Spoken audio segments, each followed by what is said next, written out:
Hi. When we first moved to Bali, everything changed, like quite literally, the landscape of our lives changed. There was myself, my husband, my two daughters, and we were in a new culture, new rhythm. Everything that we were doing felt like a first time thing.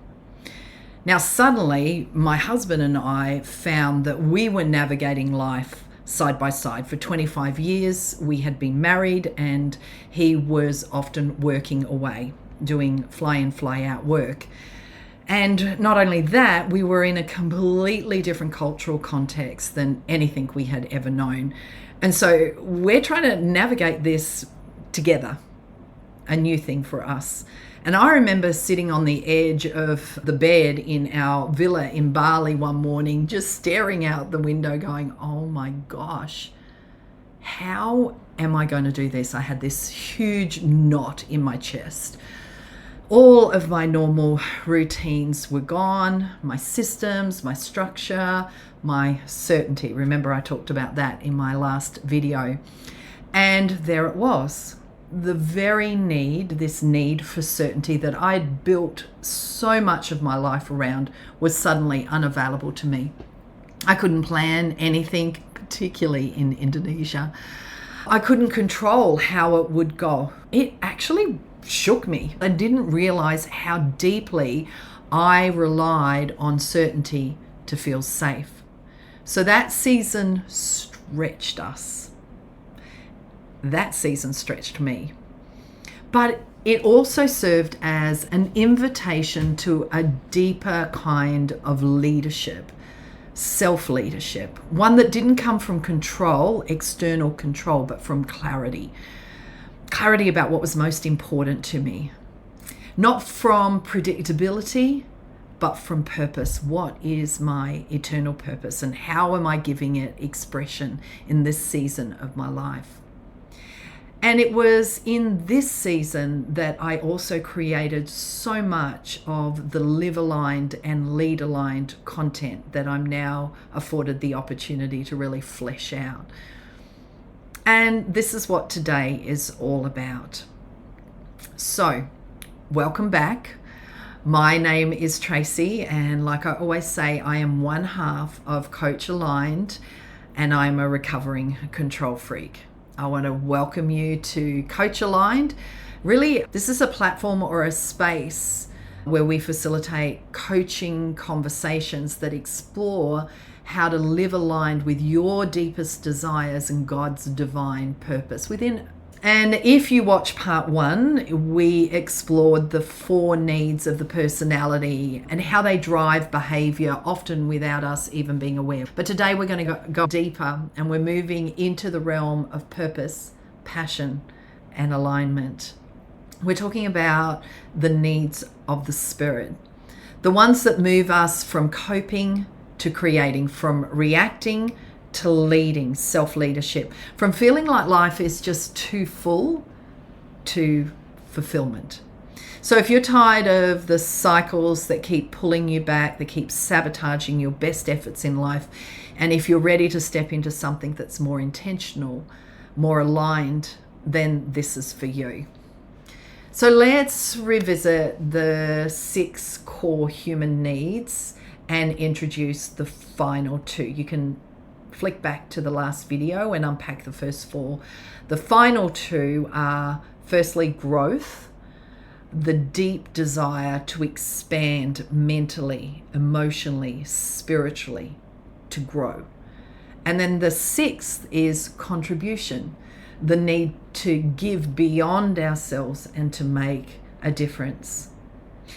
Think about how this plays in life, in nature.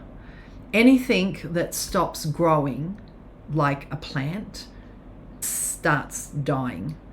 So when you're not growing, you stagnate. You think about a river. As soon as a river stops flowing, it starts to stagnate. Secondly, anything that doesn't contribute to our world or our body is considered toxic or trash, and it's eliminated. So when we're not contributing, we feel, empty, maybe discarded. Even when everything looks successful on the outside. A friend of mine was in that place. We'd been working together around some of these concepts, and she realized she'd been ticking all of the boxes, hitting all of the goals, but felt deeply unfulfilled. So she made a decision. She looked at her values, she looked at her purpose, and she decided that she wanted to start mentoring and supporting young women in their growth and their personal development in her spare time. She had a lot to offer, not for money, not for recognition, just to give, to contribute. And when she started doing that, everything shifted for her. She would say, "Oh, I feel like I'm alive again." Not because she added more to her schedule, but because she came more aligned with her values, her vision, and her purpose. Her life had meaning. She was contributing and she was growing. A 2022 study in the Journal of Positive Psychology found that when people consistently practice something like contribution or service, they experienced a measurable boost in the satisfaction that they experienced in their own life, and a significant drop in depressive symptoms over 12 months. This is not to say that contribution is the fix-all for somebody that's experienced depression, but it is pretty amazing that just that simple act of contributing beyond yourself would yield such results. So let's name what we're really here to break free from. It's this cycle of self-sabotage. And here's how it usually plays out. Remember the core needs, the 4 personality needs, and then the 2 spiritual needs. We meet a core need in an unhealthy way. We get stuck in familiar dysfunction because it feels safe. It gives us that sense of certainty. We blame other people or maybe our circumstances for that feeling of being stuck. And then we lose sight of our vision, our purpose, our deepest desires. We start to suffocate in that feeling of stuckness, and then we just start that cycle all over again because it feels so familiar, so certain. Does that sound familiar? Can you identify with it? Even if it's not for yourself, maybe you see it for someone else. It's okay, because it actually happens to all of us. So here's a bit of an example, an everyday example. A woman feels really disconnected in her marriage.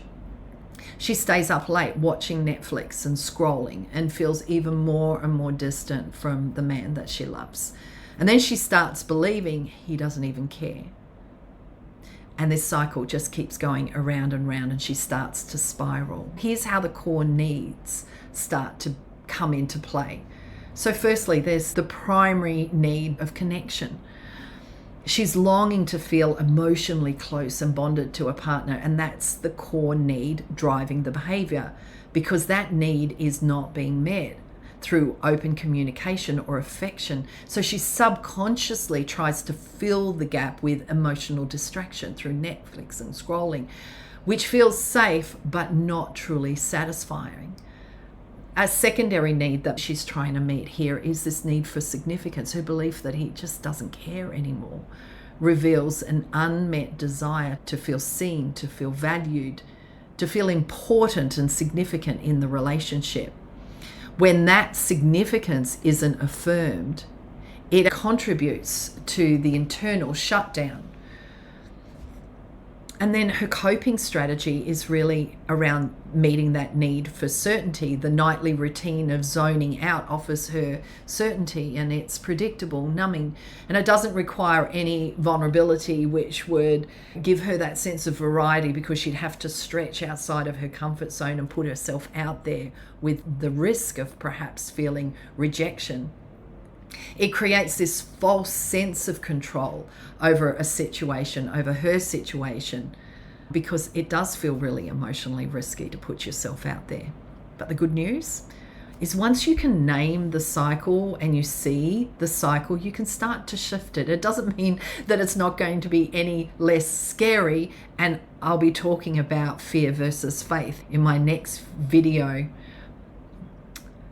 Because God gave us this incredible gift, It's called choice.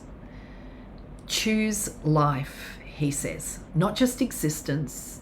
This girl, she's created for way more than this sort of existence. She's created for life. That word life, life abundant. So you don't have to stay in a cycle. You can ask yourself, okay, how else could I meet this need for certainty, this need for variety? How could I meet this need in a healthy way that's aligned with my desires and God's purpose for my life? That one question can actually open up a door to healing, to growth and forward momentum, because it's curious and it's invitational. So how do we step into this self-leadership that helps us overcome self-sabotage? Here's a bit of a roadmap. The first thing is you can do is ask powerful questions, just like the one I mentioned before. Questions like, what need is this behavior trying to meet? Or is this the best way to meet that need? You can make very conscious choices. That would be the second thing you can do. What's one empowered action that I can take today? I'll just focus on one thing, one action that helps me meet my needs in a healthy way.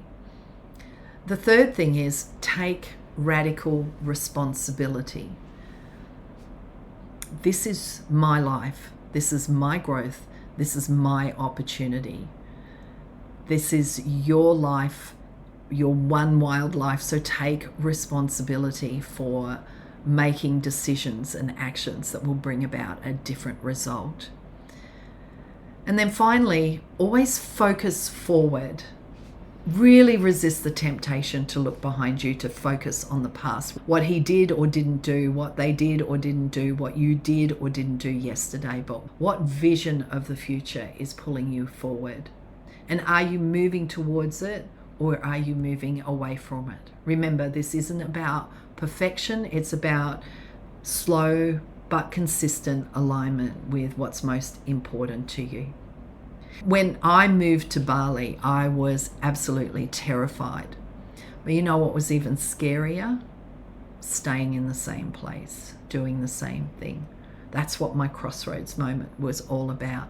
There was a vision that God placed in my heart that I could not ignore anymore, and it pulled me forward past the fear into something more expansive, more aligned. That's when you know you're ready, when the pain of staying stuck becomes greater than the fear of stepping forward. So if you've made it this far, I already know this about you.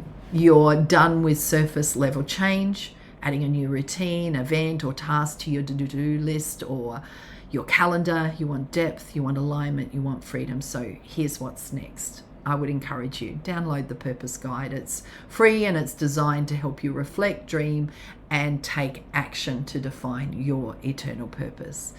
In the comments, you could share what's one empowered choice you're committing to this week.